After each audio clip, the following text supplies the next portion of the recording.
சிவபெருமானுக்கு 8 விரதங்கள் உண்டு. அந்த 8 விரதங்களிலே மிகவும் சிறந்தது மகா சிவராத்திரி. சிவராத்திரியிலே கண் விழித்து வில்வார்த்தனை செய்தவர்களுக்கு மறுபிறப்பு கிடையாது. 1 கோடி ஜென்மத்திலே செய்த வல்வினை சிவராத்திரி விரத்தினால் அவர்களது புண்ணியம் அழிக்கும். 1000 காகங்கள் ஒரு கொட்டலிலே காக்கைகள் மானார். அந்த வழியா போன பயில்வான் ஒரு கல்லை விட்டு இருந்தான். ஒவ்வொரு காக்காயா போகும். காகமானது கோடி கூடி நின்றாலும் ஒரு கல்லிற்கு முன்னிற்குமோ என்பார் தாய்மார். அப்படி ஜென்ம ஜென்மங்களும் செய்த வினைகளெல்லாம் தீர்க்க வல்லது மகா சிவராத்திரி. இந்த மகா சிவராத்திரி எல்லாரும் பயன்படுத்திக் கொள்வது. அந்த புண்ணிய நாளிலே 3 வேளையும் சாப்பிட்டு உறங்கிக் கொண்டிருக்கக்கூடாது.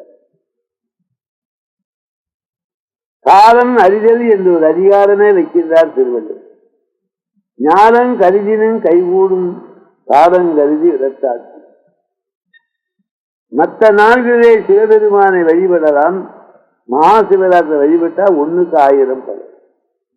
அன்றைய தினம் 5 எழுத்தை ஓதினோர்கள் எல்லா நலங்களையும் பெறுவார்.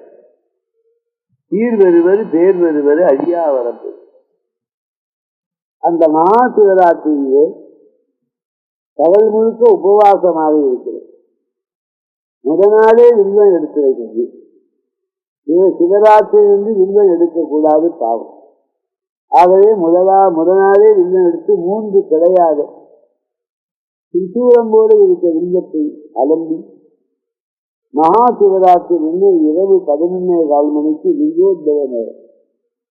எல்லா நேரமும் உயர்ந்தது என்றாலும் இந்த லிங்கோத்பவ நேரம் மிக மிக உயர்ந்த நேரம். அதிகாரெல்லாம் அந்த நேரத்தில் 5 எழுத்தை ஓதவது. அந்த மகா சிவராத்திரி என்று ஆண்டவனுக்கு வில்வார்த்தனை செய்தார். அந்த வில்வார்த்தனை செய்த கை மறுபிறத்திலே சுவர்ணம் இடுகின்ற கையாக, தானம் தர்மம் செய்கின்ற கையாக விளங்கும்.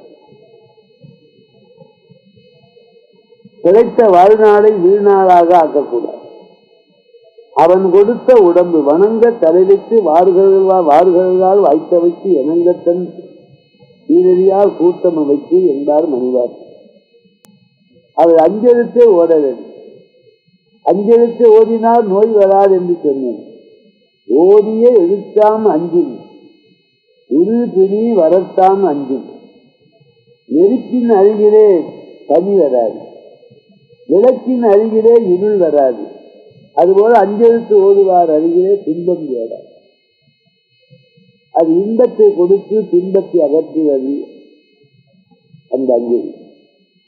அது எந்த நாளிலும் சொல்லலாம். சிவராத்திரியை சொல்வதற்கு 1க்கு 1000 பலன். அது இந்த காலத்திலே அதிகமாக பொருள் ஈட்டுவார்கள் வியாபாரிகள். வாழ்காலத்தில் வந்த பணம் சொல்லுவார்கள்.